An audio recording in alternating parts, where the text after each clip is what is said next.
Okay, so let me just go ahead here. So there's quite a few of you that registered for this. It's a pretty diverse audience. This is intended to be targeted at the National Riparian Service Team. I think we've got a lot of non-Riparian Service Team folks on the line, and that's great. So about 37% of those of you that registered were from the Forest Service, at least as far as we can infer from your email addresses. 13% from BLM, 8% we think mainly from NRCS, 8% from state agencies like Utah Division of Wildlife Resources, and then a bunch of you that use Gmail addresses, so and are from other places.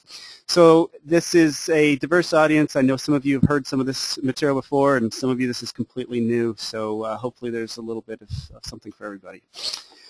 Before I get into the content, I do want to acknowledge my main partners in crime on studying this beaver stuff. Nick Bowis is really the guy who got me involved. He's a colleague here at Utah State and also runs a consulting firm called Ecological Research. He brought me out to this project working with Michael Pollock and Chris Jordan in Oregon that I'm going to show you and share some results with you guys from a little later. And these are the main guys that we've been batting around these ideas with, and then lately, Wally McFarland, I'll present to you some of his work. Lately, that group that we've been working with has grown tremendously, and the amount of interest in this topic is really, really encouraging. So the purpose of my talk today is to share with you some of this work that we've been doing on beaver, and one of the things that's interesting to watch is how excited people have gotten about this topic of beaver and restoration. And there's a few things to note. One is that this is not a new topic. What you see on the right here is a excerpt from an article in 1950s Mechanics Illustrated, where the Idaho Department of Fish and Game were parachuting beaver in, and they were parachuting beaver in to do stream restoration work, basically, to try and improve trout habitat. And so supposedly the parachute would drop out of the sky, and then when it landed on the ground here, the box would open, the beaver would come out and do good work in the streams. And if only it were all that simple. And my point in showing you this is that what I'm talking about today is not entirely new. People have been doing this working with beaver for quite some time. There's a lot of good groups out there. There's definitely a lot of stuff beyond what I'm going to share with you today that has been taking place. And as people get excited about the simplicity of beaver as a potential restoration tool and a solution, one of the things that's a little frightening is just expectation management. There's so many reasons to get excited about this, but there's also a lot of reasons why this may not always work or may not work exactly as you expect it to. And so what I want to get through today in sharing with you some of our work is this question of where could beaver work well as a conservation or restoration tool? Where are they a problem? And what do we do where beaver alone are not enough? There's some places where you can't just, say, trap nuisance beaver from an area they're causing a problem and relocate them to some place and they fix all your problems. And so what do we do in those situations? So to do that, I'm going to just real briefly touch on the state of our streams and riparian corridors, then get into some of the ecosystem services of beaver, also acknowledge where beaver are a nuisance, but then in looking at both of those, looking at why we might want to exploit what I'm calling an undiscriminating rodent, and I'll get into that, why I'm terming them that a little bit later, why we might want to exploit them as a restoration agent or conservation agent. And so one effort that we've been undertaking to try and address that question of where is developing what we call BRAT, and that's the Beaver Restoration Assessment Tool. And then we've got some citizen science monitoring efforts that I think could become pretty exciting. We'll share with you. And then we'll talk about this project I mentioned out in Oregon, Bridge Creek, which some folks on the line have seen. And we'll talk about there how do we try to restore incised streams with beaver, and the beaver alone aren't enough. There's a little other intervention that needs to take place to help facilitate that. So this is a slide or a picture here on the right of all the perennial streams and rivers in Utah, just as an example here in the West. And so we have over 85,000 miles of rivers and stream. And one question is just how messed up are some of these? Well, one measure of that might be that 4,000 miles of these 85,000 miles, there's about 4,000 miles that are actually in canals in addition to this 4,000 miles that have suitable beaver habitat. And there's a lot of canals, and shown in red here, and then there's a lot of intermittent streams. And historically, beaver would have been pervasive throughout this drainage network, and indeed this was what led to the original sort of exploration and trappers working these areas and trying to exploit beaver for their pelts, which were worth quite a bit of money back in the 1700s and 1800s. And so this drainage network might have been littered with beaver, and a lot of the intermittent streams that are intermittent now may well have had beaver on them and potentially even been perennial. So there's a much greater proportion of this drainage network that would have been occupied by beaver, and right now current estimates, this is from an 1980 estimate in Utah, is only 4,000 miles of suitable habitat here. And if we look at various assessments that exist of what sort of condition our streams and riparian areas are in. This is the U.S. EPA's Weightable Stream Assessment. And in the western mountain ecoregion shown here in green, that's showing that, well, 22% of the streams are in fair condition, 14% are in poor.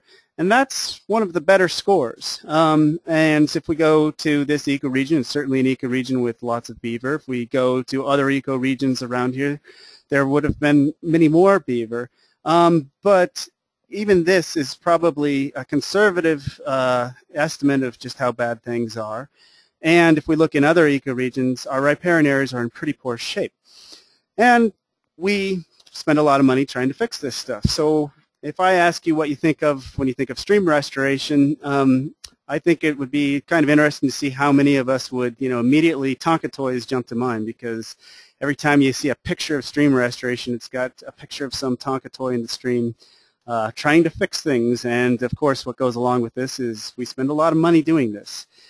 Yet everything that science is telling us in restoration science and the different sort of branches of that is that dynamic streams, systems that move around and are subject to regular disturbance, tend to produce healthier ecosystems. And those dynamic streams tend to also exhibit a lot more habitat heterogeneity that supports these things. And so one of the problems that we face in restoration is how do we design a system to be dynamic, especially if our main tool to do this is Tonka toys. And so this sort of leads to a whole slew of literature that preaches about the value of process-based restoration. And in restoration practice, aside from whatever debates may take place in some esoteric literature, restoration practice is tied to a fiscal reality that you need to get stuff done within certain budget periods. Restoration is facing increased scrutiny and diminished budgets, while there's many practitioners that are sympathetic to the calls for monitoring that come from the restoration science community. It's difficult to secure funding. And the restoration practice community, especially when using Tonka toys, is much more comfortable with static designs, i.e. you create something and you don't want it to change. You lock it down. And we have lots of recipes for how we do that. And the costs are fairly well known. On average, this is a typical sort of estimate of costs. On average, we might spend something like $130,000 per mile of stream restoration. And if you look nationwide, there's over 130,000 miles of stream and river based on that EPA assessment that are in poor condition. And so this is going to cost a lot of money, and this is if and only if we think these things work, and a lot of the limited monitoring that has been done has shown questionable results there. And so a basic question is, can we continue to afford this? This heavily oversighted Bernhard et al. Paper from 2005 cites 38,000 projects and says we're spending over $1 billion a year on those projects, yet we know that that's a gross underestimate, because there's a separate database that has 42,000 projects in this Pacific Northwest alone, and a lot of projects that take place in the Pacific Northwest don't even show up in either of these databases. So we're spending a ton of money. And then there's scientists like me that are sort of in these little bubbles in academia and universities, and we're highly critical of restoration practice, arguing that it's been too form-based and not enough monitoring. We publish all sorts of articles and preach a lot of pretty common sense things here, but we publish them in esoteric journals that never get read by practitioners, and so this, I think, work is maybe a little bit misguided. And so the most useful contribution that comes out of all of our papers, I think, is this basic, obvious point that I made a few slides ago, is that process matters. But we have not said how you do that. So how can we do process-based restoration? And so my point in this rambling introduction here is that we desperately need some cheap and some cheerful alternatives. Cheap in that they don't cost as much as $130,000 a mile, and cheerful in that they work for restoring using processes these systems. And Beaver are just one example of that. And so we need to treat and fix much more of the drainage network. And if we're doing that all with grading plans and with Tonka toys, we're never going to get there. And so could this rodent do a little bit more? And I think we're going to need to show that that the investment that's being made is working. And there's an interesting question about how we do that. And so we've been approaching this stuff, this restoration science, by kind of trying to stop preaching about this stuff and trying to provide tools to monitor and do maintenance on these things and set up big experiments to see whether or not some of these different ideas, like using Beaver, can actually work. So a little bit of background on Beaver, the ecosystem services of Beaver. They're a habitat generalist that's highly adaptable. We find them in lakes, we find them in rivers and streams, we find them on abandoned floodplains and abandoned paleochannels, we find them in wetlands. And their range extends from the boreal forests of the north, for Castor canadensis at least, all the way down to deserts here in the southwest. And what they need, the common sort of ingredients that beaver need to survive, are water and wood.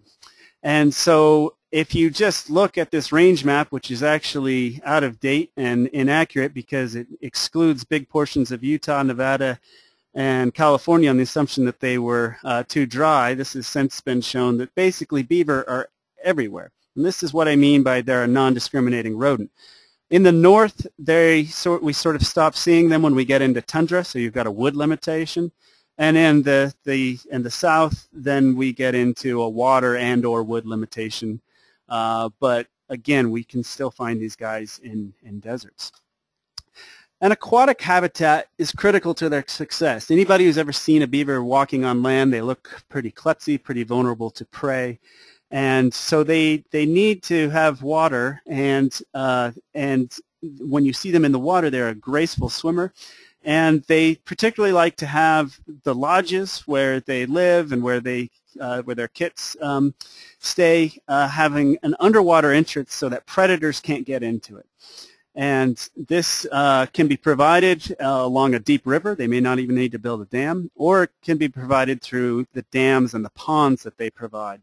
And so right here, this is a pond that water level has lowered because of a breach in the dam, and it's exposing right here, it's exposing this underwater entrance, or formerly underwater entrance, to the lodge. And so they build dams, not everywhere that they live. We find beaver in the Grand Canyon, and they're obviously not building dams across the entire Grand Canyon, but they build dams on a lot of streams where the water is not deep enough to provide good cover and an underwater entrance to their lodge.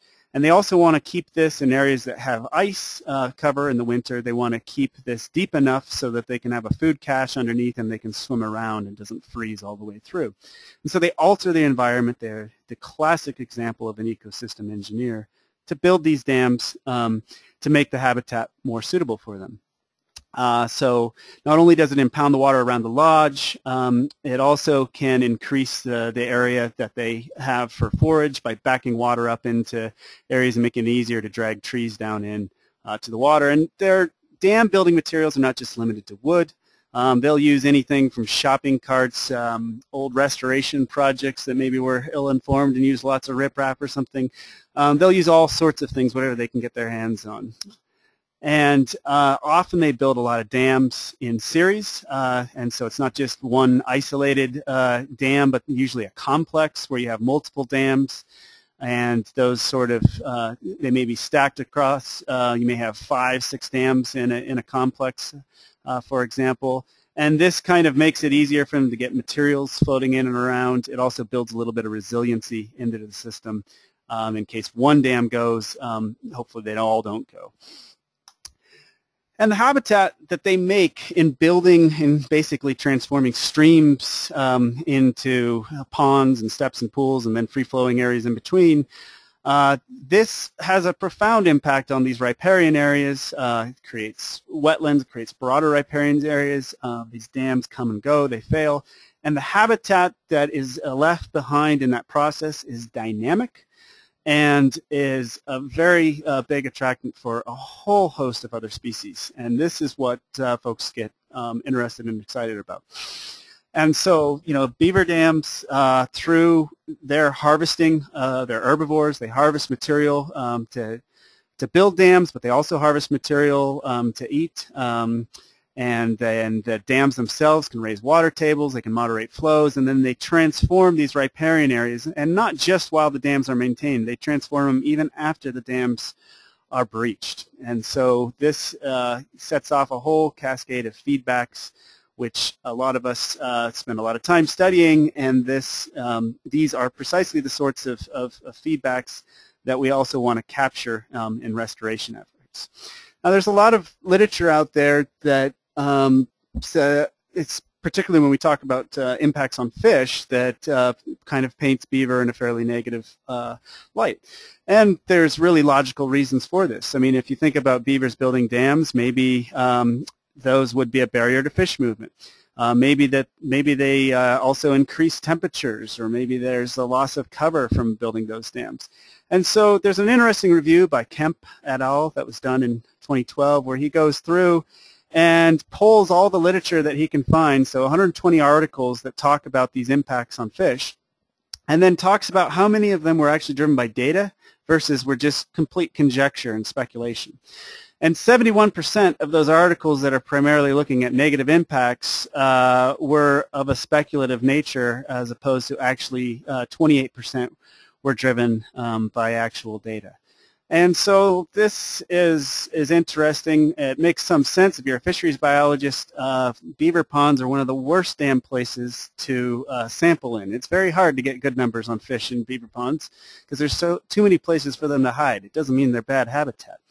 So we did a little experiment here in Utah looking at some native cutthroat trout populations versus introduced brown and brook trout, and to see whether or not these dams were truly acting as a barrier. And you can there's a bumper sticker in the Pacific Northwest that beaver taught salmon to jump, and this hints at our results, which are basically that the cuts are able to get downstream and upstream of these dams with absolutely no problem any time of the year.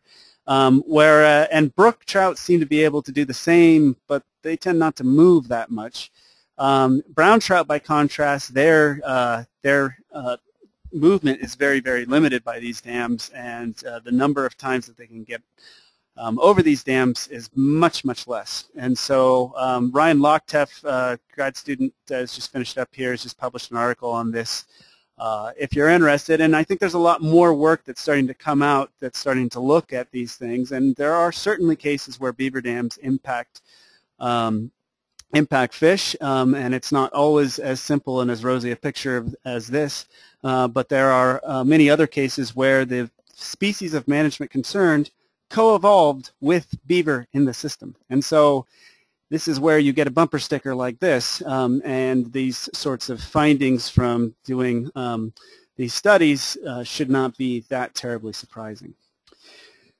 So in addition to just looking at, potentially impacts and or benefits of beaver in a system on other species that we might be interested in managing within riparian and stream systems, we do need to acknowledge that there's a lot of places where beaver are a nuisance. And in residential areas, they can cause flooding that may damage infrastructure. They can block culverts, which might flood roads. They can chop down that favorite tree that we planted that we really don't want them to chop down. They can make a mess of diversion structures, etc. And one of our knee-jerk reactions to this for many, many years has been to get rid of these nuisance beaver dams by blowing them up. And this can be probably sort of a fun thing to do if you're so inclined, and dynamite certainly is effective at breaching the dam. However, it's a totally ineffective method of actually stopping beaver from building dams. Folks with experience with this will tell you that the beaver come right back, and so that leads people, instead of just blowing up the dams, to lethal trapping. And this is a very common and actually in most states a legal practice. And it can sometimes be effective temporarily at alleviating problems if and only if all the beaver are trapped out. That's a hard thing to do, and it's also not necessarily the most sort of progressive view of how to deal with these things. And so there's a lot of folks. Jeremy Christensen, who introduced the webinar at the beginning, is one of the experts on these things, who've been instead working on educating managers and landowners, etc., that have nuisance beaver, and thinking about, are there strategies for living with beaver that we can deal with them, and we don't necessarily have to get rid of them where they are. So things like beaver deceivers, which allow water to pass through a culvert and allow them to get through without them damming it up. There's pond levelers, which can manage flooding problems by keeping the pond at a elevation, a water stage where it's not going to be a problem. There can be caging of trees, and all of these things can work very well. They all require maintenance, and the bottom line is, yes, beaver are a nuisance, and some of the things for living with them require some maintenance, but it's unrealistic to think that just killing them is going to necessarily solve all the problems either. And then this has led to, where these things are not possible or have not been effective, the opportunity to trap a nuisance beaver and relocate them to areas where we might be able to use them for restoration and conservation value. There's some folks on the line, like Kent Woodruff, who've been doing a lot of this sort of work up in the Methau. Jeremy's been doing some of this work here in Utah as well, and so there's a lot of folks who are much better experts than I on the trapping and relocation of nuisance beaver and how you do that. I just want to point out that this is a very viable strategy. There's a lot of nuances in how you go about doing this successfully. But we're always going to have nuisance beaver problems, and right now we have a lot of areas that we could relocate beaver to, and they could do work for us potentially. And so that is this exploiting the undiscriminating rodent idea. And so some compelling reasons to partner with the rodent. There are certainly those who get very excited about working with beaver because they're sort of this charismatic, little guy that could be quite fun. But to be perfectly frank, most a more honest assessment of how we're treating this in the restoration business is truly exploiting, or maybe a mutually beneficial relationship between beaver and ourselves. And so some compelling reasons to do this. This is just a rodent, but they are far more experienced at engineering riparian and stream systems than we are. Civil engineers will try and convince you otherwise, and I can make fun of civil engineers because I used to be one. But really, these little guys know way more about engineering rivers and streams and can do it with dynamic designs than we do. They carry their own liability insurance and aren't yet unionized, so we should take advantage of that for now. They're also capable of creating these very dynamic stream habitats that benefit multiple species. This is something that we really struggle with in a restoration design context. And these little guys, through their persistent behavior and just constantly changing things and monkeying around with stuff and changing the pond levels and et cetera, can really do a lot of work for us without us having to think too hard about it. And unlike so many of the species that we're so concerned with managing, these guys are widespread throughout North America. They are not that picky. They can live in a huge range of conditions, and so it makes them a very viable strategy in a lot of places. So our hope is that this undiscriminated rodent that once shaped so much of North America and so many of our streams and rivers can help us restore many of those same degraded streams and rivers for a lot cheaper. And they'll promote much more dynamic behavior in streams and rivers that leads to healthier ecosystems and higher rates of biodiversity, and maybe even help us buffer impacts of climate change. This all sounds great. My fears are, at what point are we expecting too much?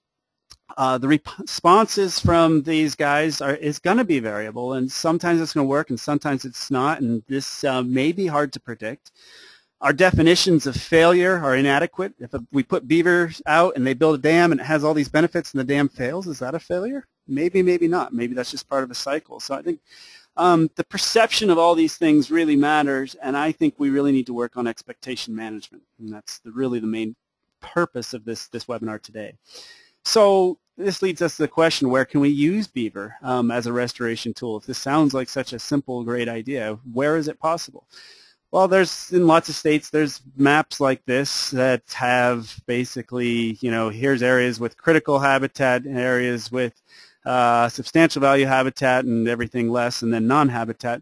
And these sorts of maps are sort of useful, but if you're really trying to make on-the-ground decisions, you want to know, okay, what about in my watershed, and specifically, what about this little segment of stream that I'm trying to work on, or multiple segments of stream in my watershed? Where would be good places to relocate beaver? Where would be places that are really degraded but that beaver might be able to help?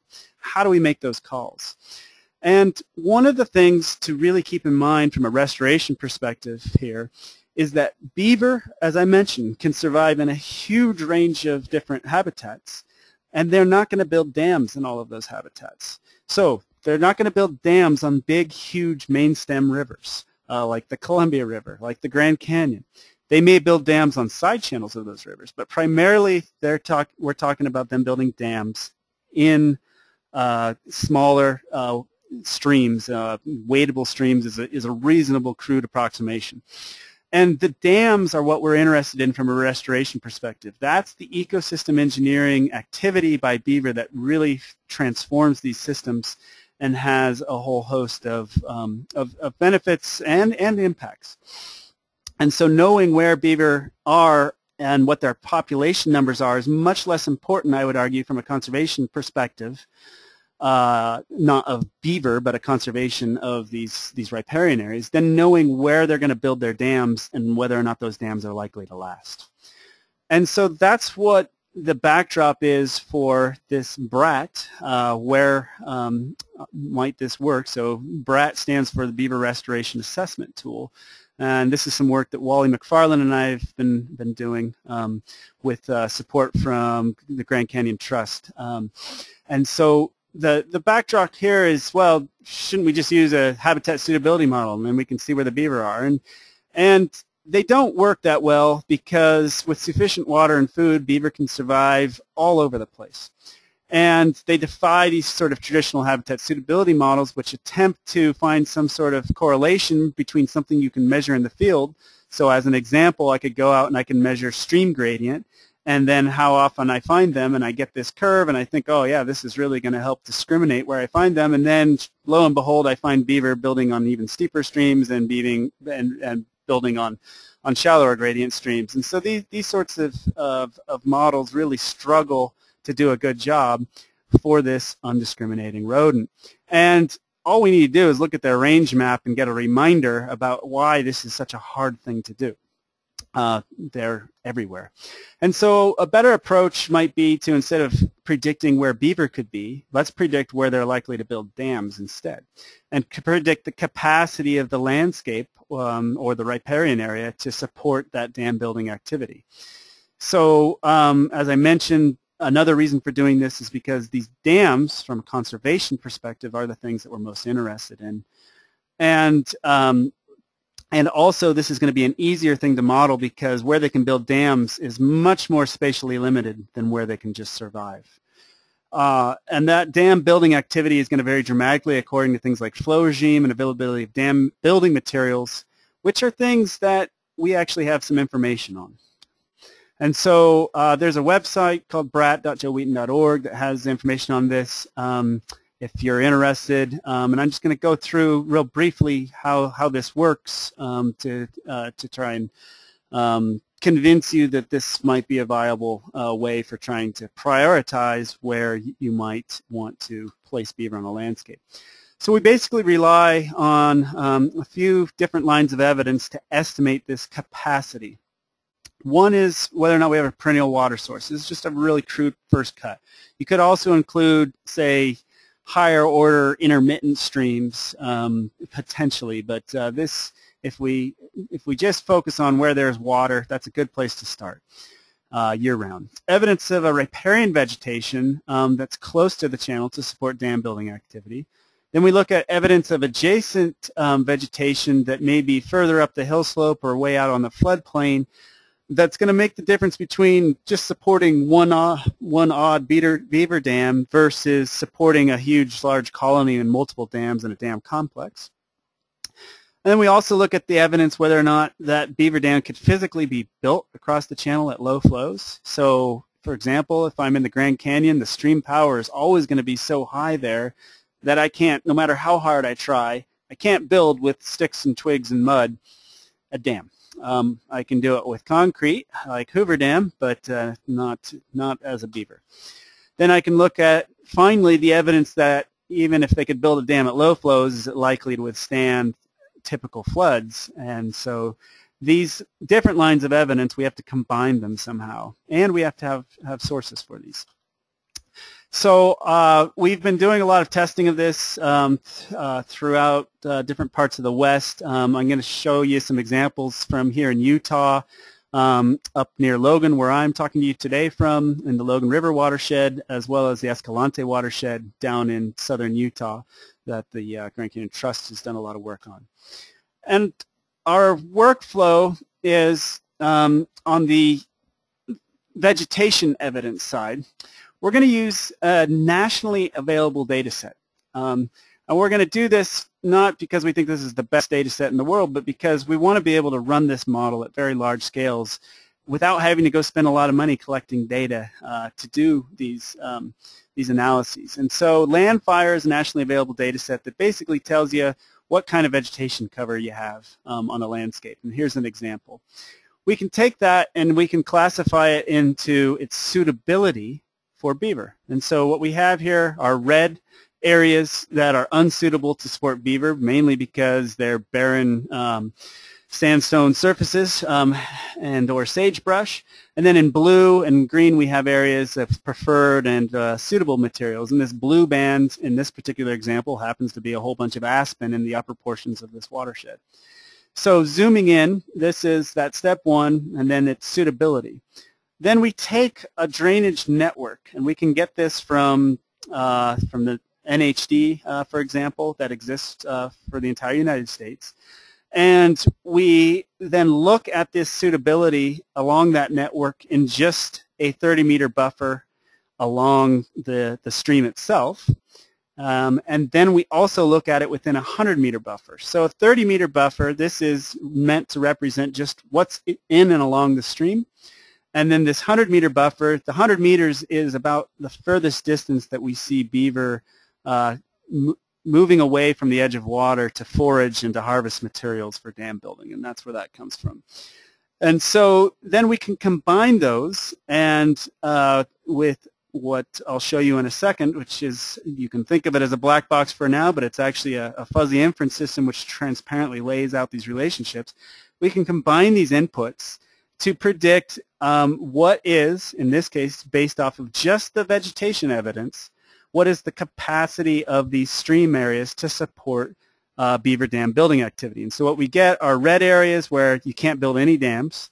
We get orange areas where you can build occasional dams, maybe 1 to 4 dams per kilometer, on up to these green and blue are pervasive. And so, you know, we can see 16, 30, you know, even in rare cases up to 40 dams per kilometer. It's extremely high density. And so this is an inference system, which at this point in the afternoon you'll probably be ready to log out and not paying any attention to, but it's a fuzzy inference system. And really what you need to know is that this takes linguistic sort of variables. So if I'm going to have something here which is an input, in this case is stream power, and so if my stream power input here is a continuous variable, and I want to just describe that stream power in terms of categories, whether or not a dam blows out, whether or not it occasionally blows out, whether or not it occasionally breaches, or whether or not it persists. And there's overlap. It's not just a threshold and then always in every case when I hit that stream power, this is what happens. There's gray area in between. And so membership, absolute membership in a class is 1 here. And partial membership is anything less than 1, and 0 is non-membership. And so here I've got some range of stream powers where no matter what the stream power, the dam persists. And then I get into this gray area where I'm in between it persisting and occasionally breaching. And I can represent that with these inference systems very nice.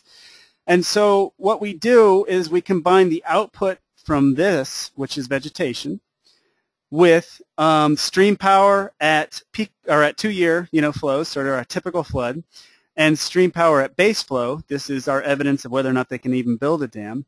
And we combine those things with a rule system that I'll show you in the next slide into an output of dam density. And so here's a rule table, and if we just kind of look at one example of these, so if my vegetation dam density capacity says I can support occasional dams, and at base flow I can build a dam, and after a peak flood the dam persists, then I'm still occasional in this case. And so you can go through and you can run these models on every single segment of your stream, and this is what you end up with. So this was our first sort of step, getting that vegetation, combined vegetation output. So we use that as an input. Here's base flow stream power, and here's peak flow stream power. And so in this example, the input of vegetation here is the primary driver here, because base flow stream power is not limiting anywhere. They can build a dam anywhere in this system. And then at peak flows, these red areas, there aren't a ton of areas that have that great of vegetation that wouldn't regularly experience blowouts. And so there's a little bit of modification of this final output based off of this in this example, but not a lot. And so you may be asking yourself, so what? What can I do with this? Well, what you can do with this is you can start to look at your watershed, and you can start to say, aha, these are places that make a lot of sense because they can support high levels of beaver.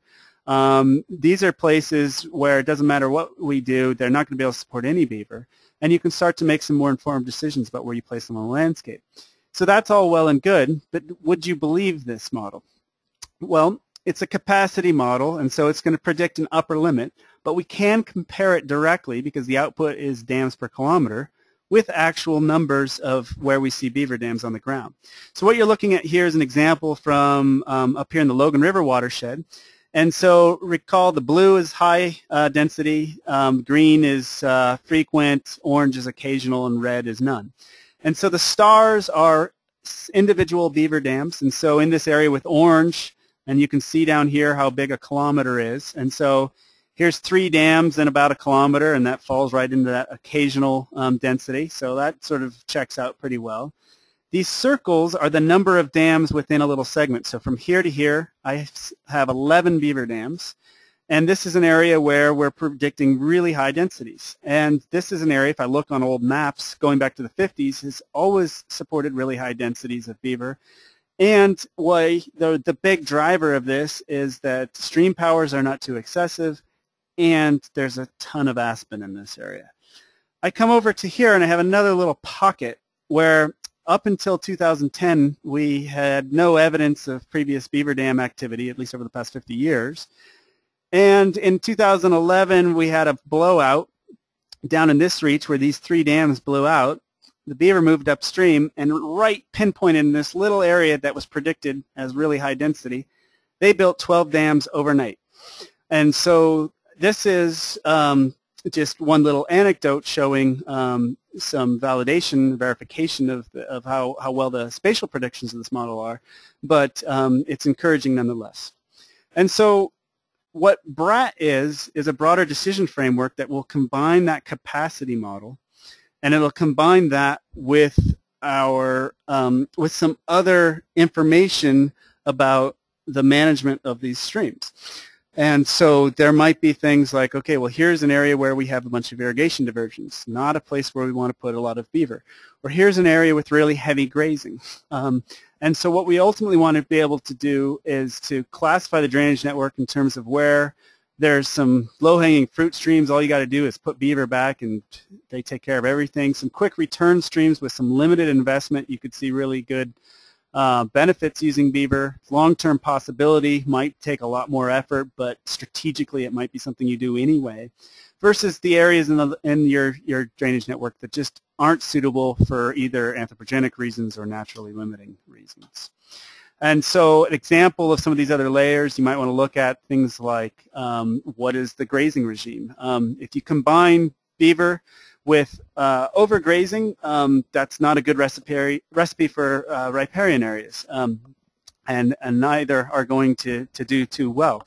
However, there are examples that we're trying to work with ranchers of trying to co-manage these systems so that we can have grazing but just have it in a more responsible fashion so that it's not, you don't have beaver coming down in and thinning things out and then cows coming in afterwards and completely decimating it.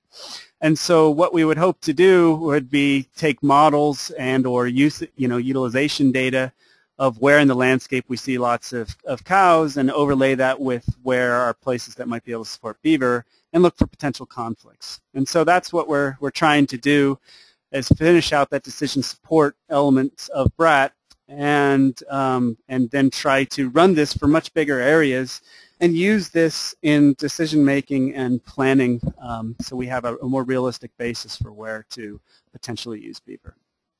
Okay. So I want to briefly mention the citizen science monitoring effort that we've got going on. We've been developing some little apps that you can run on an iPad or an iPhone. And these apps are basically just monitoring beaver dam activity, where beaver dams are, and what sort of condition they're in, whether or not they're blown out, breached, or seem to be actively maintained by beaver. And so this is something we've been working on that's simple enough that second graders can use it and sophisticated enough that researchers like us can get some data out of it. And then it's also a really good sort of outreach tool. And as I mentioned, we've been playing with this with some second graders. We've taken some second graders out and done some field trips, and they've learned how to use this app. And I mean, if they can do it, presumably we could still do that too, and other folks that might volunteer. And we've been working with the USU Extension, Brian Green at Utah Water Watch to try and roll this out in Utah. And then we'll get some data that we can use to start tracking where beaver are and what they're doing, as well as validate that BRAT model, for example. So hopefully within the next year, this will become something that's exportable to other places as well, and could be used by other agencies. All right. So the next and kind of last topic that I want to talk to you about today is that question of what do we do where beaver alone aren't enough. And so I've tried to go through and point out that a lot of our systems are sort of messed up, that beaver could potentially help in some of those. Obviously they're a nuisance in some places, but we can relocate nuisance beaver and potentially use them in certain parts of the landscape to do good. And that's where BRAT comes in and trying to help build realistic expectations for that. But we get into some systems like incised streams and rivers, which we have a lot of in the West, where there may be beaver, but their dams just don't last, or the habitat is so degraded in that incised channel that the beaver can't, they have no woody building materials, and they can't really get a start. And so what do we do in those situations?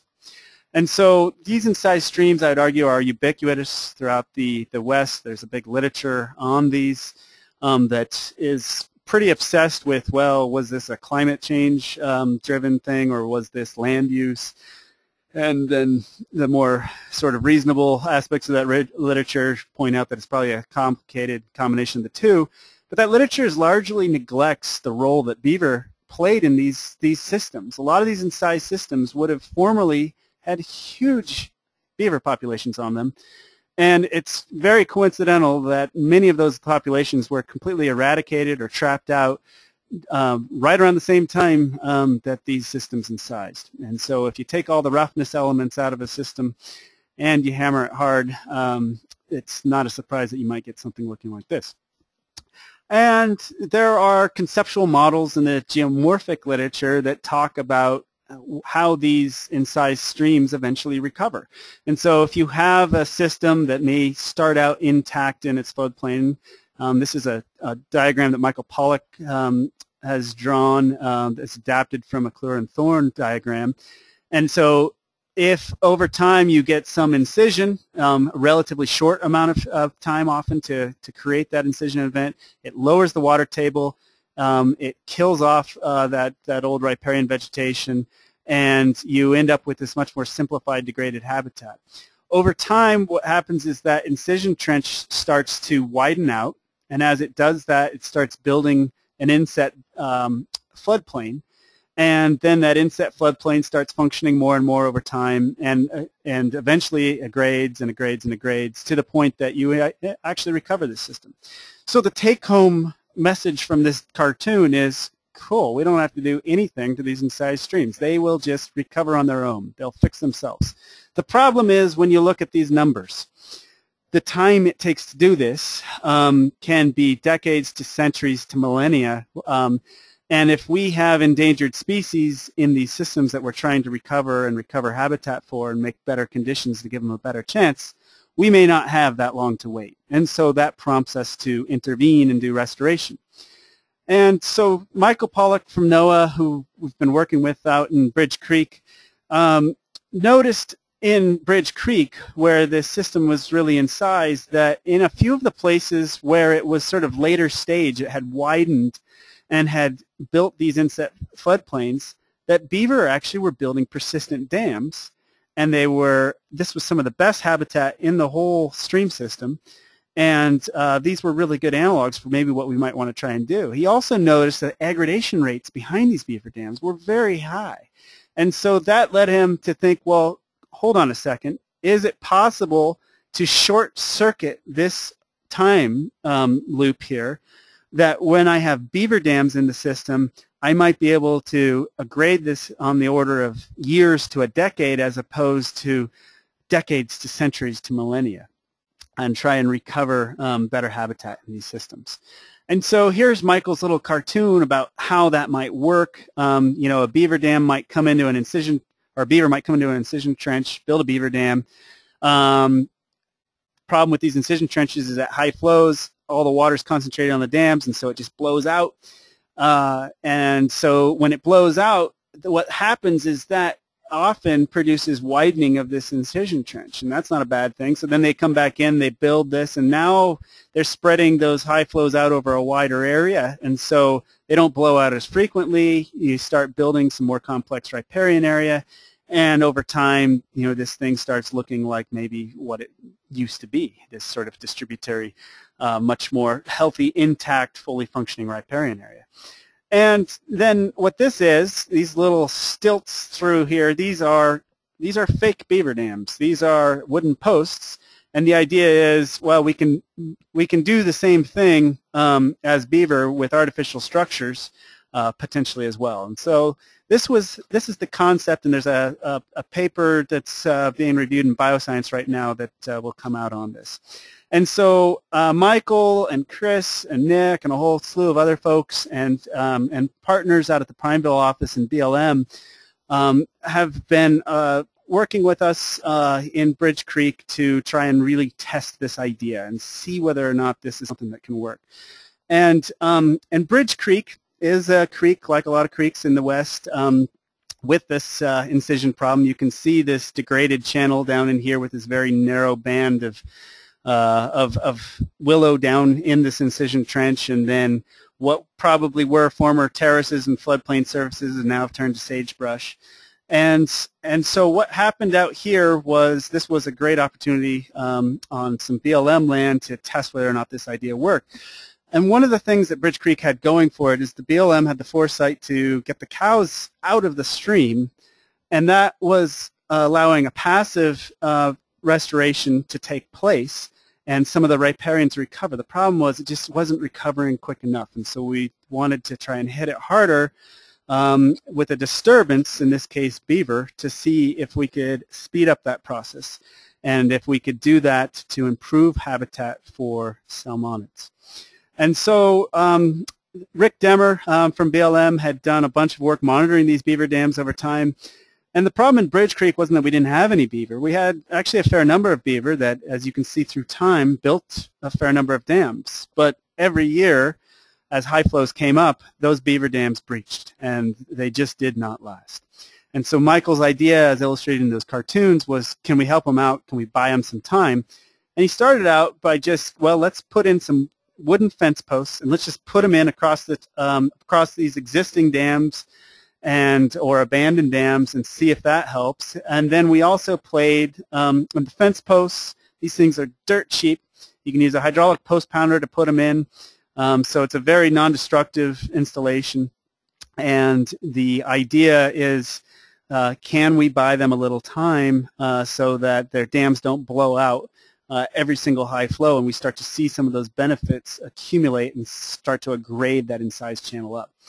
And so some of the structure types, in addition to just reinforcing existing dams that we played with out there, was actually building mock beaver dams, little starter dams.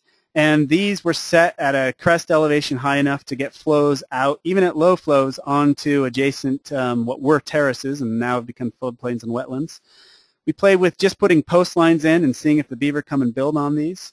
And with these sort of secondary post line with willow weaves, which are sort of, the crest elevations aren't set as high as starter dams, and these are designed to work in concert with each other so that you have sort of little dam complexes, if you will, working together. And so those were the sort of treatment types. We have a total of 4 treatment areas shown in red here on Bridge Creek, and then that in the first phase of installation. And then we have, those are all paired with control reaches, and then paired we have another control watershed. And so in here we're doing a ton of monitoring. And I want to be clear, we are not suggesting that everybody doing this sort of restoration needs to do this level of monitoring. What we want to know, we've set up an experiment to see whether or not this could work. Can we invoke a population level response in salmonids, in this case for steelhead, with beaver, and can we restore these incised streams with beaver? And so we are doing lots of monitoring of fish, of their habitat, and of the topography to see whether or not these ideas hold true. And the restoration that we're doing, we've done 4 treatment areas covering about, there's about 120 structures over about 6 kilometers, and that cost a whopping total of $13,000, but we're spending orders of magnitude more on the monitoring to know whether or not it worked. And so let's look at one treatment, Pat's cabin right here, to just ask this first question, really a physical question, of can beaver really restore an incised channel and reconnect it with its floodplain? And so what we see, if you just kind of look at the obvious responses, is we see surfaces that have not been connected for years, now connected even at modest flows after a very short amount of time. We see big changes in terms of aggradation behind these dams, and we see that little incision downstream of them in scour pools, creating what used to be this plain bed habitat all through here. And now we kind of get these beaver ponds, then we get pools downstream of them, then we get some free-flowing areas, then we get another pond, and then the process sort of repeats. And we can also look at some sort of, before and after, and this is actually at a relatively low flow here in both cases. And you can see this banding, and right now this lower band on the left photo, the water's just up and coming up just underneath that. And this surface here, which was dry as a bone pretty much all the time, is now inundated year-round. And so what we've done is a lot of monitoring on the topographic side of things to try and, we've taken GPS and total station and ground-based LiDAR to try and document whether or not the changes are unfolding as we sort of expected them to. And what we do with the topography is we take a bunch of points, we build surfaces of those, and if we compare, if we subtract the values from an old surface from a new surface, we get negative numbers where things have eroded and positive numbers where things have deposited. And these, we can get sediment budgets out of these. And so here's a map of one of these. And so all the blue areas are places where we had deposition. And it's hard to see, but all these little push pins that I'm pointing to, those are all beaver dams. There's about 16 of these structures in this particular reach. And this is in the first year. And what we saw was we had some erosion on these outside bends, and then we had very consistent deposition behind all of these beaver dams.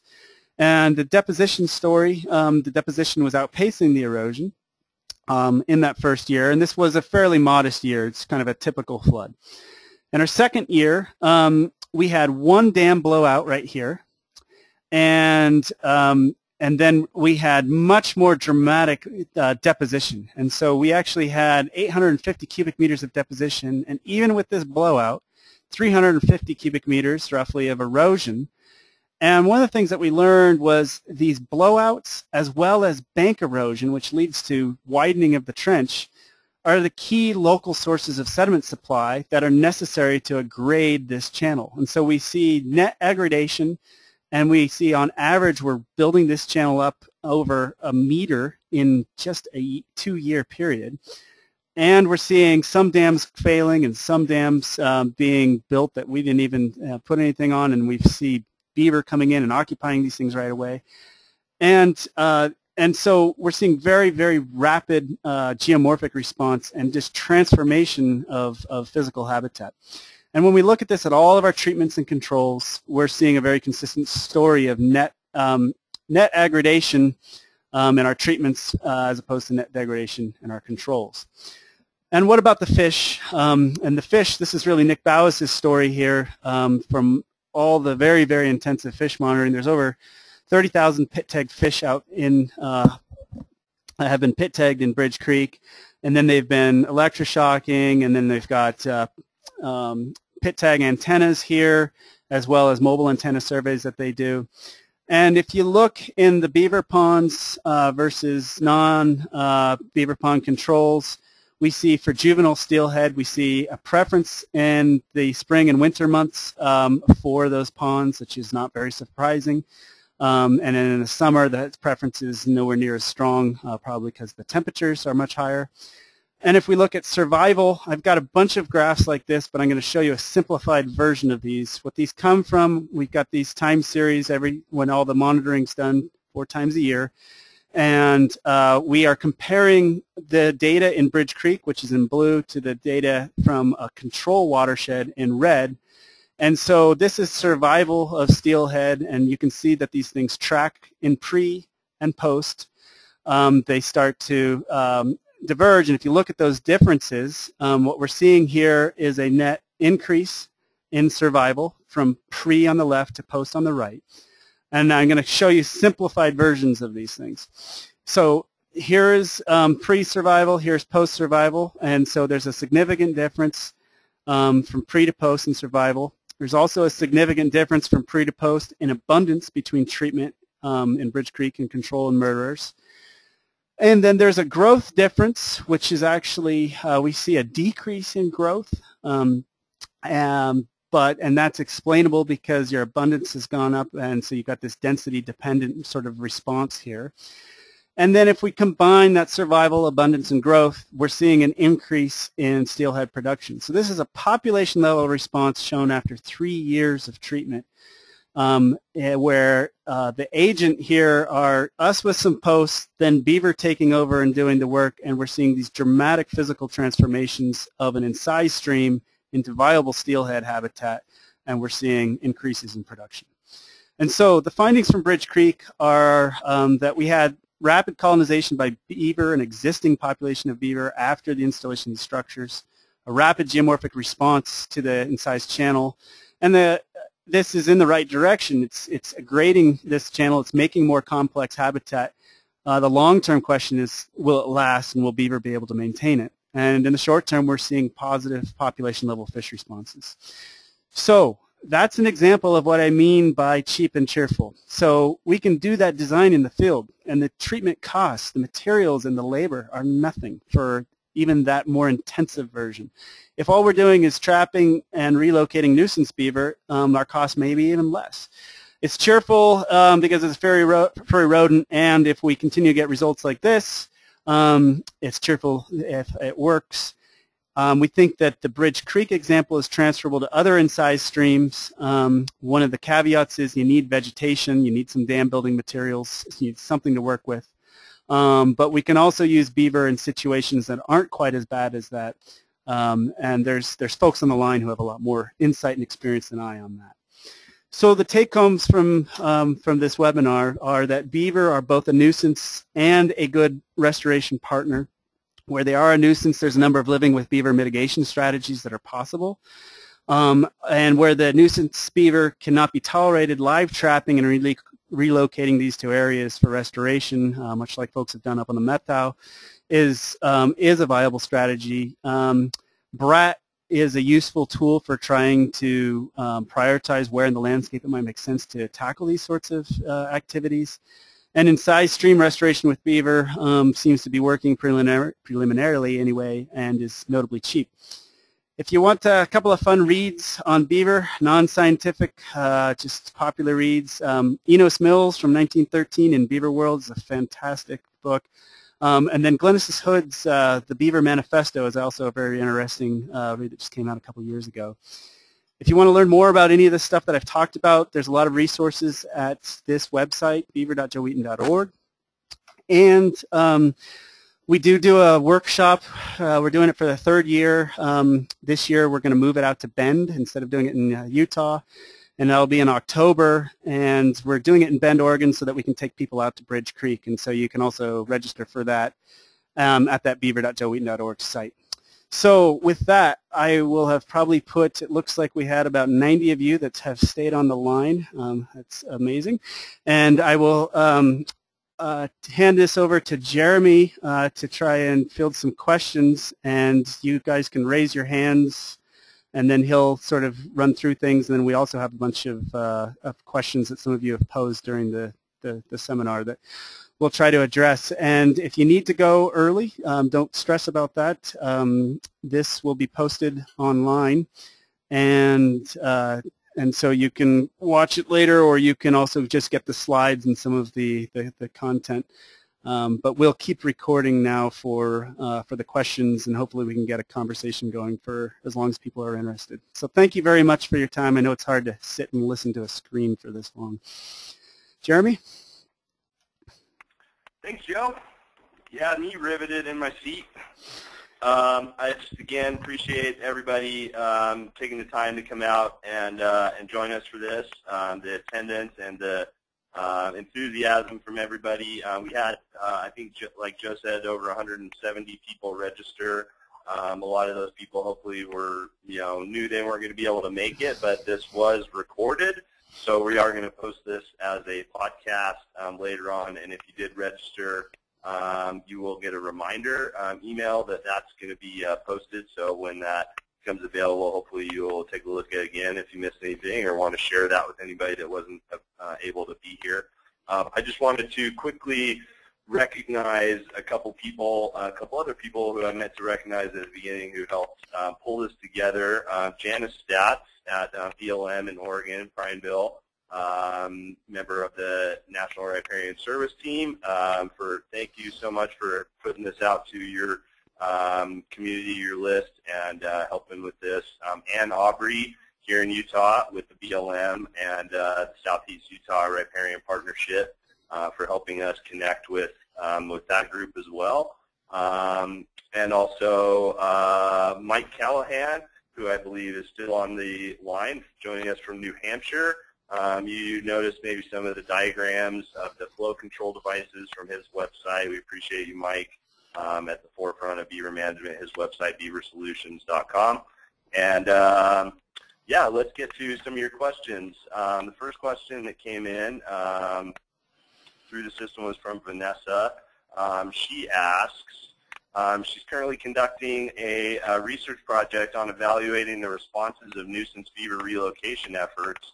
Her question is, how is beaver relocation a viable strategy when there's no evidence based on monitoring with transmitters that supports this being a cost-effective, viable management strategy?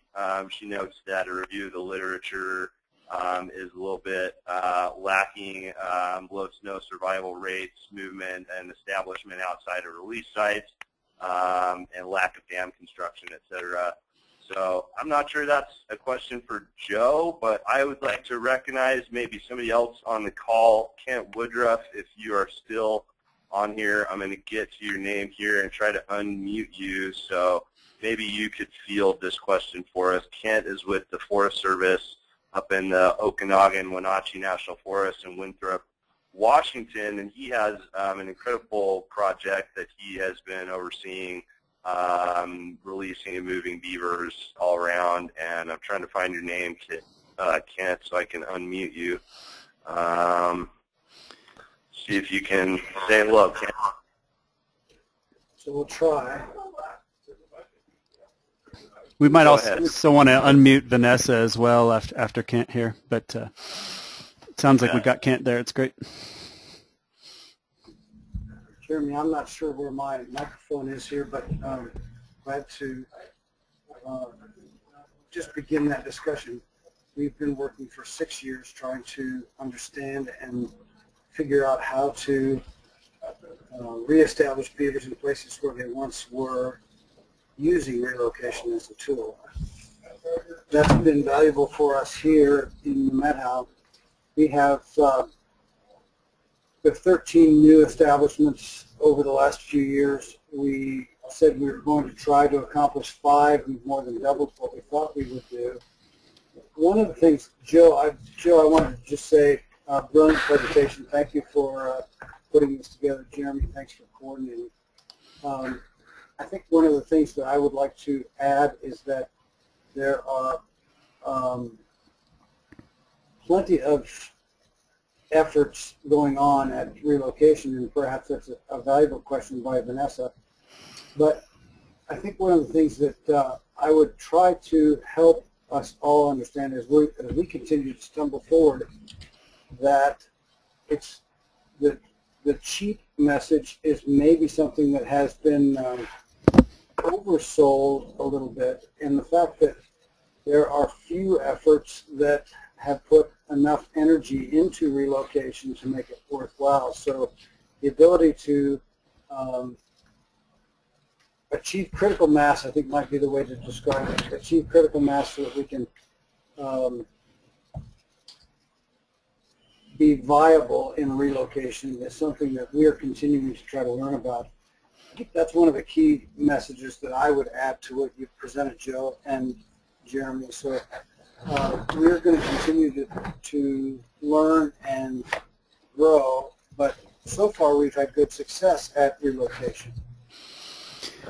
Yeah, I think that's a great point, Kent. And I don't know, Vanessa, if you're on the line. I think we've unmuted you, so feel free to chime in here. But I think you're absolutely right, Vanessa, to point out that there have not been enough studies on whether or not relocation actually works. And most of what we have is anecdotal or gray literature. I think actually the Methow is probably one of the better examples, but I mean, like us in Bridge Creek, I think you guys probably haven't published any of that stuff yet either.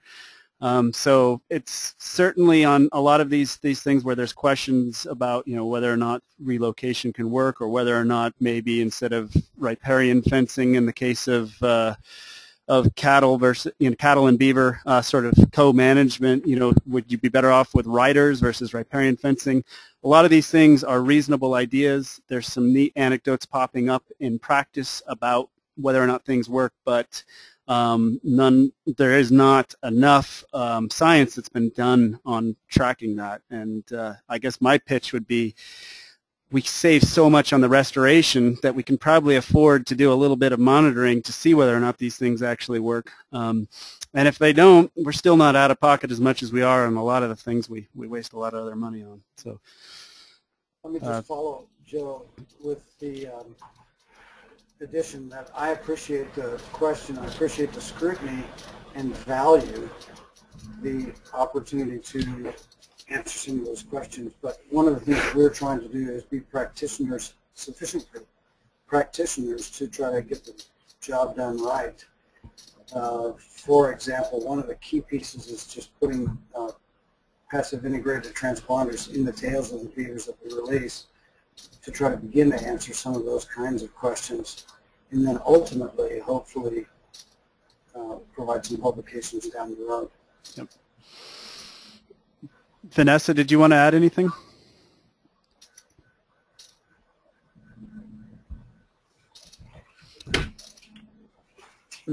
Okay. The next question we had came from Nina. She asked, how high in elevation can beaver function or survive? What is the natural range further south into California?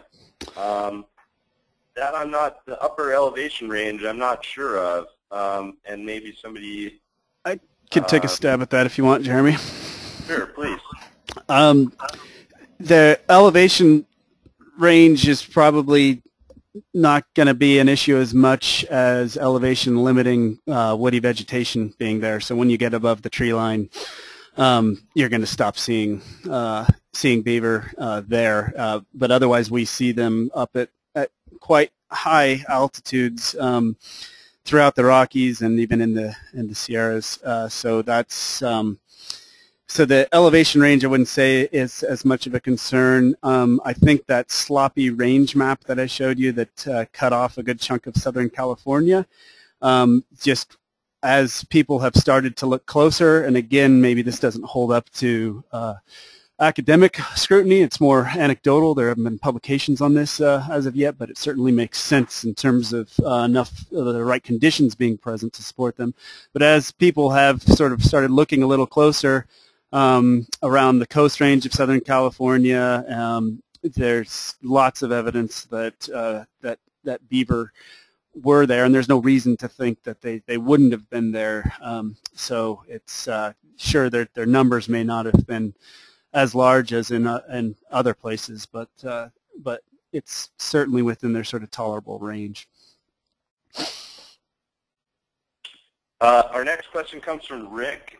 He asked you, Joe, for the comparison of trout in Murderers Creek versus Bridge Creek. Were they similar at baseline, i.e. pre-intervention? They were similar by most measures, but what we had was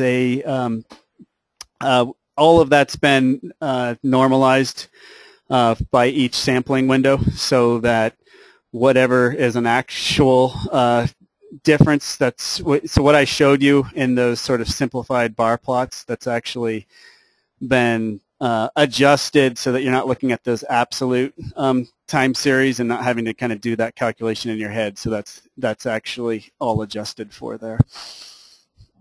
Does that answer your question, Rick? I unmuted you. Feel free to chime in.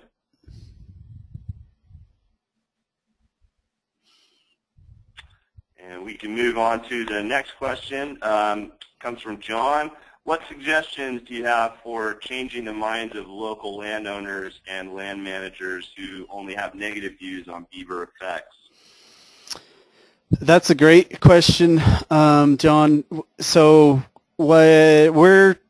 I get, at least in my own personal experience, we're sort of in early days on this. There's other folks probably even on the line that have more experience with this, but it does seem to really help to just kind of get out on the ground with landowners and not just come out with guns blazing and telling them this is how it is and this is how it has to be, but to actually sit down and listen to their concerns and then pose some alternative viewpoints as questions, and say, well, okay, is this really the problem, or or is this a perceived problem? One thing that comes up a lot is oh, the beaver are stealing our water, when actual studies show that what beaver aren't creating more water or taking away more water necessarily. They're changing the timing and storage of that water. And so there's interesting studies that have shown that in drought conditions that beaver can actually sometimes help with the sort of spreading out flows over a longer period of time through the summer months. So I think just really listening to landowners' concerns, and then I think one of the key things is giving them a vision for what their streams could be.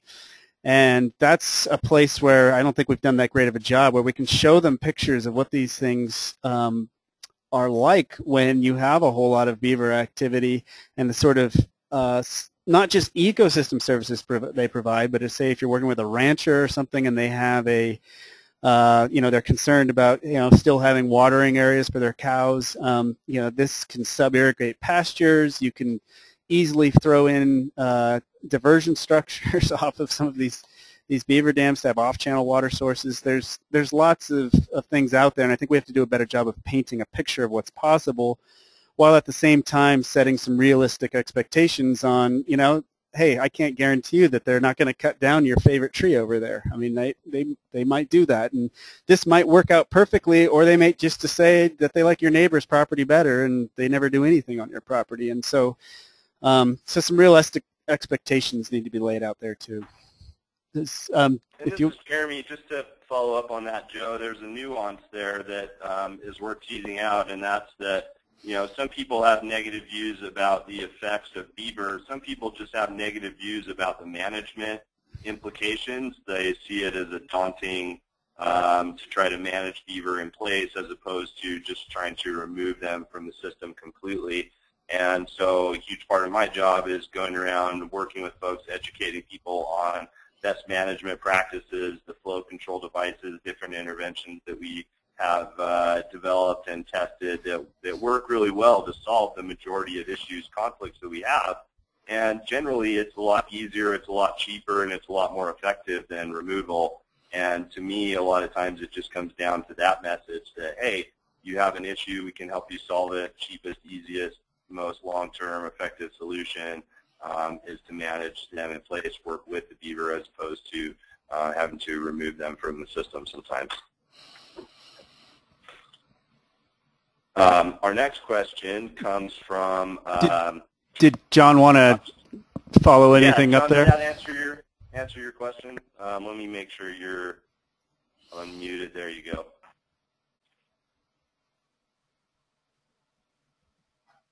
I don't know if folks are having trouble chiming in or whether they're choosing not to. But we can go ahead and move on. Next question comes from Daniel. Have you ever heard of beavers being conditioned to target woody invasive trees like tamarisk or Russian olive? Don't we wish? No, I haven't. I don't know. Has anybody on the line? And you can use that little hand button to raise your hand, and then we can unmute you. If anybody has insight on any of these questions, it'd be great to expand the dialogue. Looks like Vanessa does. Vanessa?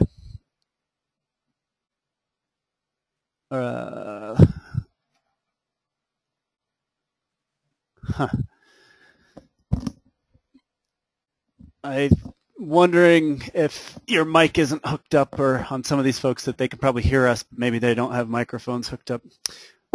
Well, Vanessa, if you want to put a chat thing up, we can try and share that with everybody too.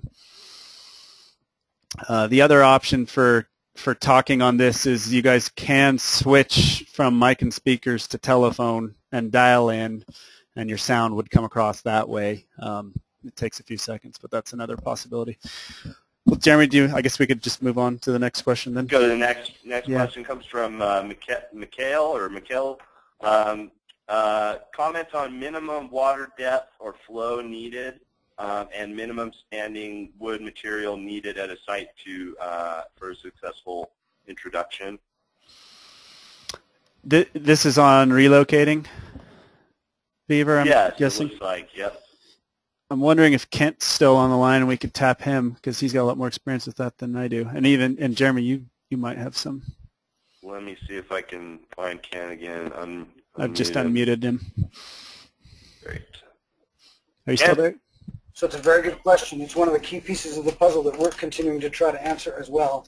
The opportunity to understand the thresholds is a research question that unfortunately we haven't had the resources to be able to say there's the threshold for amount of wood or the threshold for amount of standing water, but we know that both of those are factors. We've developed a scorecard for release sites that we'd be glad to share with anyone. We've made it up for our system and guessed at some appropriate numbers in kind of general terms. So Joe, what I'll do is I'll be glad to share that with you guys, and you can provide that anywhere. It's in some of the reports that we've shared as well, but glad to pass that along as our guess. I don't think the answer is available. I've not been able to find it for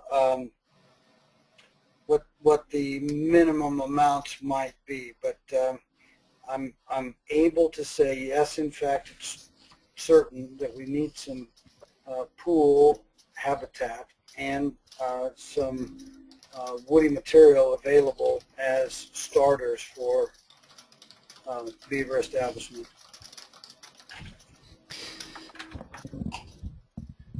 Thanks, Ken. Mikhail, does that answer your question? Yeah, can you hear me? I'm on the telephone. We can hear you.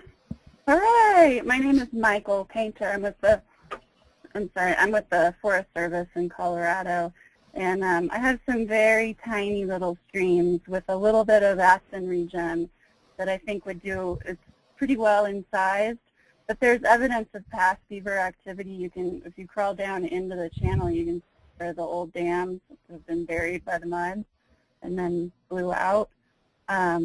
So I guess I just worry about putting them in some spot that's a little too dry with not quite enough to eat.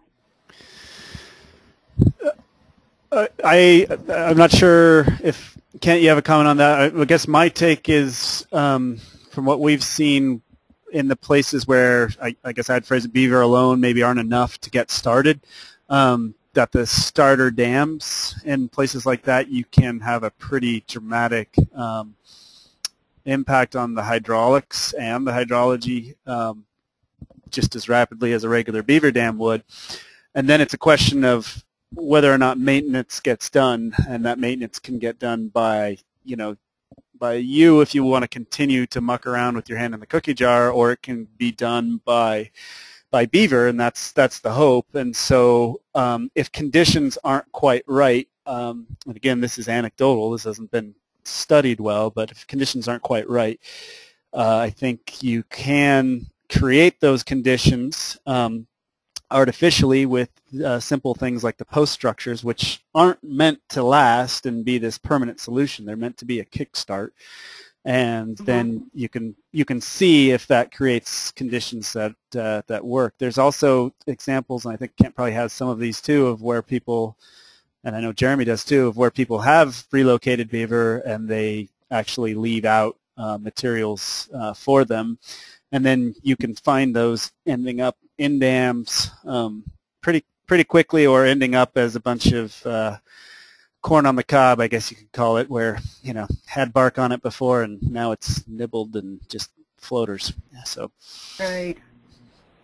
Okay. Great question. Thank you. Thank you. A couple other questions kind of along that line as well. So it's a great question. Thanks for asking it.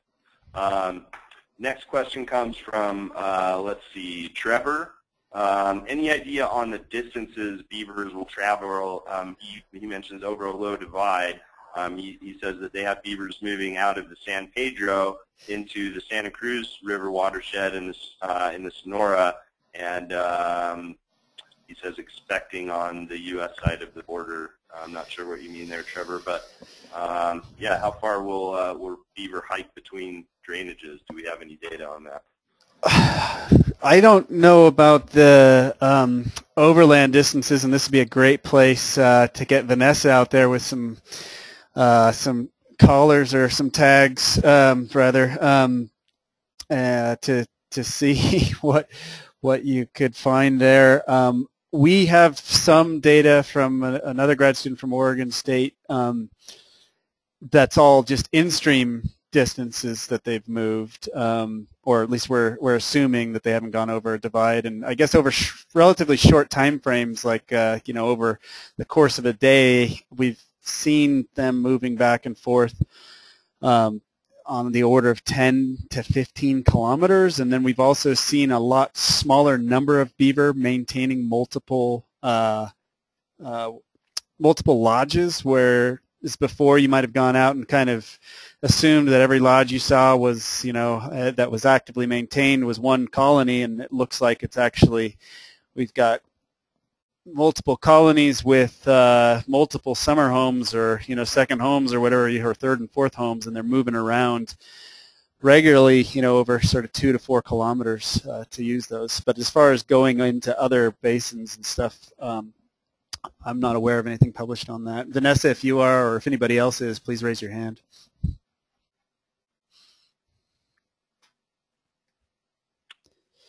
Great, thanks. I'm going to skip a question on vegetation that I think we tried to cover. Eli asks, Joe, what monitoring is continuing at Bridge Creek and what monitoring has been discontinued there? Nothing is ever discontinued. We keep just tacking on things because, you know, the list of questions gets more and more interesting, and so as long as Bonneville Power Authority is happy to continue paying for the experimental intensively monitored watershed, that'll continue. The monitoring the main arms of the monitoring right now are we have basic census monitoring of the entire beaver dam, of all the beaver dams on Bridge Creek, and all the structures that have gone in. We have the topographic repeat survey monitoring to monitor the geomorphic response. We have the fish monitoring. There's a number of pit tag antenna arrays. There's mobile antenna surveys, and then there's mark recapture studies that continue. Those are sort of the main things, and there's a lot of secondary studies that have taken place and are starting to trickle out. So that's yeah. So if you've got ideas,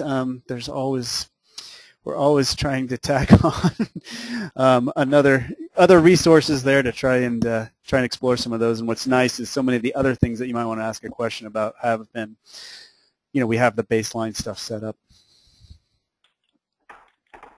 Thanks, Joe. Vanessa had a follow-up question Cool. because she didn't have a mic. She couldn't speak to us, but she wanted Kent to confirm, if he could, whether the dams that they've had constructed at their relocation sites were actually built by relocated beavers and not existing beaver populations in the area. Kent, did you want to speak to that any further?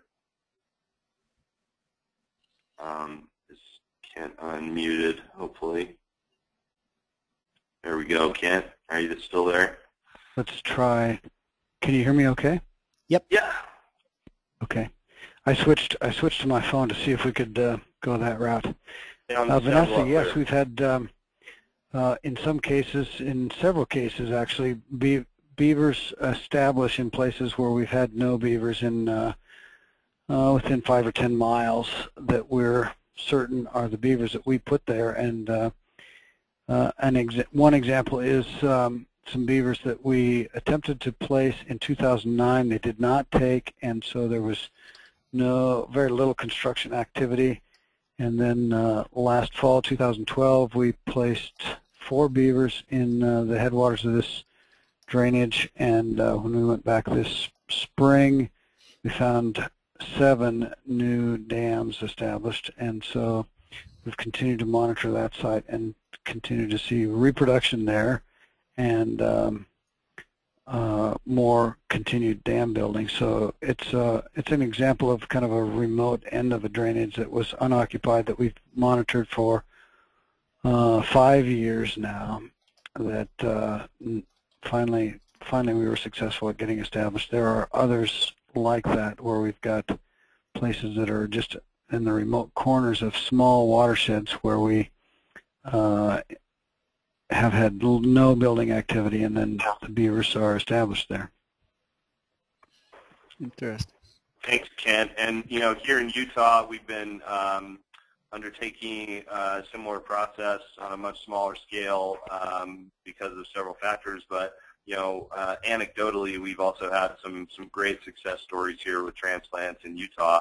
But obviously, it highlights your question, Vanessa, the need for more empirical data on this. So glad to hear that you're taking that on. I don't know if you noticed, Jeremy, it looks like Rick also chimed in on the earlier question here about the overland distances, and said he has a paper. Rick's actually now left, but he has a paper, and I'll get a copy of that and post it on the website here, that talks about the existence of some of the beaver that were native to the Sierra Nevada and the Eastern Slope. And then he also cites the Dietland Mueller-Schwarz book that says 10 kilometers by land or 50 kilometers by sea for those migration distances. So that's great. Just some other numbers there. Good reference. Thanks, Rick, who's no longer with us, but we'll skip his next question. Tammy asks, can beaver be reintroduced from one watershed into another, or must the reintroduction occur within the same watershed? I can answer this for Utah. With the management plan that we have, the state established translocation zones which encompass the large main order basins as opposed to small individual watersheds. So, we can transplant beaver within the Great Basin or within the Colorado or, river drainage. So we have quite a bit of flexibility to do that, but there's quite a few questions you need to take into account, like protecting genetic diversity, and also stemming against invasive species. Aquatic invasive species spreading was one huge thing that we deal with here. So there's strict guidelines on how to manage that as well. But that's probably somebody else can chime in, but probably a question that they would need to be answered on the state level pertaining to the activities that you guys can undertake in your areas. Next question comes from Mary Lou. She says, our Forest Service road system is located primarily in valley bottoms. Could we discuss ways of coordinating beaver and roads and ways to resolve conflicts, both technological and otherwise? Do you have any experience with that in Oregon, Joe? I don't, but that sounds fascinating because there's, it seems one of the things that we had thought about with the BRAT was using road layers, and but one of the things we came up with was, what's the logic? I mean, maybe if you want to be really conservative, you might at first just try to avoid suggesting, even if the capacity to support beaver was there, avoid suggesting reintroduction sites that are right along roads that are too close or that you might have potential flooding issues. But then again, those could be areas that are actually, there's some really simple technological fixes with, and so maybe they wouldn't just be low-hanging fruit, but they would be, something with a little more effort. So, yeah, we haven't done anything on that yet. I'm not sure if anybody else on the line, or maybe even Kent working up in the Met out there, if you guys have dealt much with the road issue. There's somebody else I can see that's still on the line. Arlo Wing with the Division of Wildlife in northern Utah has been working really closely with the Division of Roads. Maybe, Arlo, you have something you could add. I've unmuted you. Has Buzz been listening? They were going to try in the land. Not sure Arlo heard me, but I can speak to this a little bit, and also I could see if Mike Callahan is still on the line. Mike left as well. Mike did leave. Okay. Well, we do have some really good systems for dealing with issues with blocked culverts, which could be usually the main issue we have regarding roads. Road engineers don't like water backed up, obviously, against their road beds. And so Mike Callahan, beaversolutions.com, recommend picking up a copy of his really great, excellent DVD, which outlines building these flow control devices, different interventions. Grand Canyon Trust is also publishing a best management practices booklet, about a 15-page booklet that details building flow control devices, how to protect culverts, how to protect road beds. And I would just recommend, from my own experience here doing this in Utah, just being proactive. And if you're doing a restoration project or are trying to proactively manage beaver in a certain area, I would just get in contact with the roads department and just let them know that if there is a conflict or there is an issue, to make sure they get in contact with whoever's spearheading the project or the monitoring, and just let them know if you guys can work out a solution that would be copacetic.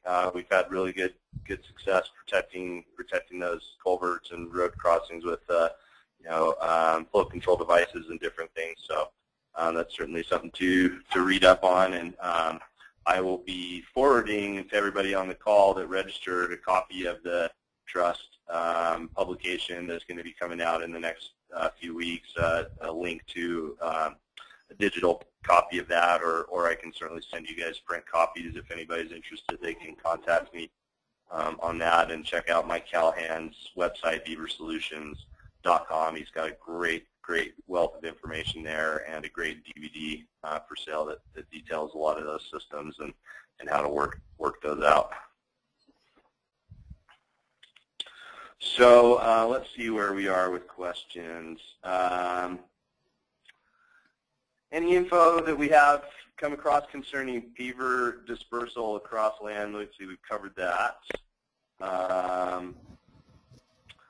Question about invasive species in riparian zone, bullfrogs, crayfish.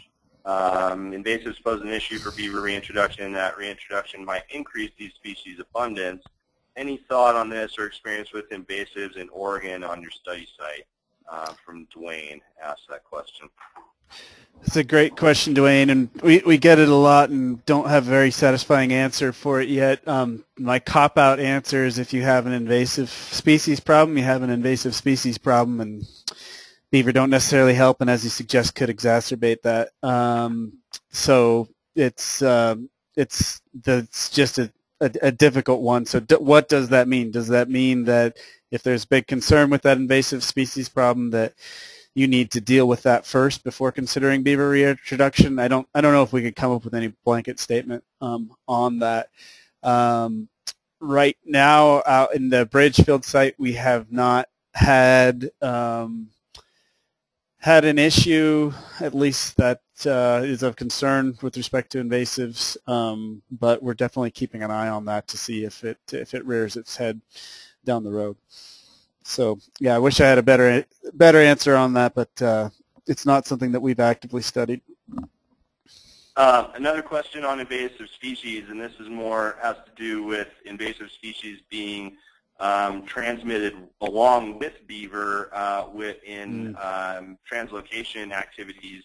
Beaver, live in the water and the mud and can carry debris on them that could harbor whirling disease, didymo, mud snails, chytrid, any number of other aquatic nasties. And so Matt Grove, who has left, but asked about that. And the Utah Beaver Management Plan, as I said before, very carefully stipulates protocols for dealing with this. And in Utah, when we live trap and move a beaver, we have to quarantine it for a certain number of hours based on the status of the aquatic invasive species for the area that it was trapped from. So if we know it was trapped in an area that's positive for whirling disease or something else, then the beaver has to be quarantined for 72 hours, which involves thoroughly rinsing it of any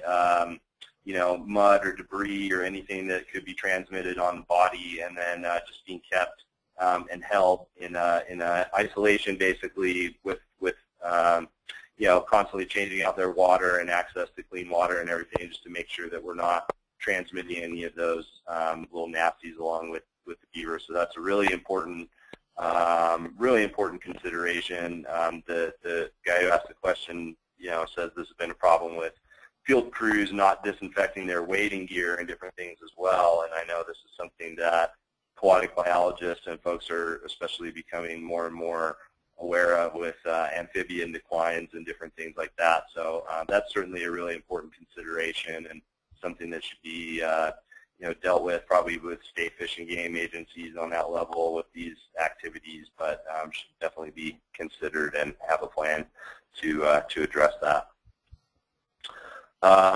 Let's see. I think we've got most of them here. Is there anybody else on the line that I think most people are either have had to go or are probably checking email at this point. Looks like Carl Malcolm might have a question here.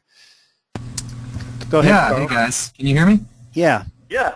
Awesome. So first of all, thanks. I know you've gotten a lot of that, but this was a great webinar. And as you may know, I know Joe's aware of the technical guide we're working on to try to help provide guidance for people within the Forest Service to consider these kind of projects more thoughtfully and from a more informed perspective. And I apologize, I actually had to step away for a minute during the question and answer session, so this might have already been touched upon. But one of the stumbling blocks that I've heard people mention who have not had the success that they've wanted to with these sorts of projects relates to recreational trapping. And I've spoken with some folks who have made a real effort to engage the trapping community as partners in establishing like temporary closures or voluntary closures, formal closures with the state to try to protect some of these recovering populations. And I know it's a sensitive topic, but I imagine like the BRAT tool would be something a lot of trappers would be interested in figuring out where they might go to look for beaver, which is sort of a humorous consideration. But what issues have you guys encountered in terms of losing recovering beaver to trapping? Is that something that's been a big stumbling block for you? What advice do you have for people that are trying to work with, through, around the issues associated with trapping? That's a great question, Carl. My perception on this is that it's early days in terms of these efforts, and that it could very easily become a real issue, but I'm not aware of situations where it has on the restoration effort side of things. It has become an issue here for us on some sites here in Utah where we had some really nice long-term monitoring sites going on, and then somebody came in and we're not entirely sure if it was permitted or just poaching, but just came in and trapped out all the beaver in this one little stretch of stream that we had some nice long-term sites on, and then everything's different, everything's changed, and so this is it's certainly an issue that I think as part of the expectation management, and I don't have an answer for exactly what to do there, that is really important. I think the poaching thing could be a really difficult thing to deal with. In some states you can, for example in Utah, you can work with the division and you can put in requests to have certain streams closed to trapping, and then I know within the division there are folks that are really trying to work hard with some of the trappers associations to get those guys engaged and say, well, how would you like to, instead of getting $30 a pelt for a dead beaver, how would you like to get $100 and help us, relocate them, and then you can also trap year-round for live trapping. And so that's a really neat, it's a neat idea. I don't know how much, other than a few anecdotes and some conversations, how much has actually been done on that. Jeremy or Kent or anybody else, do you have anything more than that? This is Jeremy, and we've made attempts at that, and I guess we try to, at the Trust, we try to walk kind of a fine line because we don't want to be perceived as being anti-trapping. Obviously, in the long run, what we're trying to do would hopefully benefit people that want to have opportunities to trap and to fish and to hunt and all the other benefits we get from beaver dams. So we've tried to work around that by, for one, acknowledging that the cost of beaver pelts is way down and there's not a huge demand. So the recreational trapper, is not a huge concern. But then there's also some negative attention that these activities can breed with some folks. And so, who knows what happened at Joe's site, but we've had some long-term monitoring sites in southern Utah that we feel like have been intentionally targeted because of animosity over the activities. So it can be tough, but we generally try to, and like Joe said, the state management plan has ways to address that through emergency trapping closures, different things if we decide or if they decide that a certain population is in great jeopardy. And I know based on my experience working pretty closely with trappers during my PhD work that they're very sensitive to any sort of restriction on their activities, and my guess would be that these state fish and wildlife agencies are probably more apt to lend their ear to the trappers than they are to folks that aren't buying licenses from them. So and they also like to, if they're going to do something like you said, there's a big negative perceived with restrictions, closures, and so if they're going to implement something like that, they need some really strong evidence that there's a real concern. And so just saying, well, there's a kind of vague possibility that these could be threatened, is usually not enough to trigger something like that. So we, like I said, try to work around doing any restrictions or closures, just trying to work with people, educate folks, like you said, knowing that these these activities will only increase their opportunities in the long run, and try to pull them in and learn to live trap as opposed to lethal trap for removal purposes and different things. So, great question. We appreciate it. Yeah, and the resources that Carl's pulling together, that should be pretty exciting. He's done a really great job of just scouring the literature and scouring all of the sort of experts out there and trying to pull together stuff. We have some earlier, cruder attempts at that on the Beaver website that I gave folks the URL for, but I think this is a nice, very thorough update to that. So we'll certainly provide a link to that once you get that out there. Appreciate it. Thanks, guys. Thank you. Well, I think we might lose the line here, and in about 5 minutes, is there anybody else that wants to either pose a question or point anything out to the group or anything? Looks like Kent may have his hand up here still.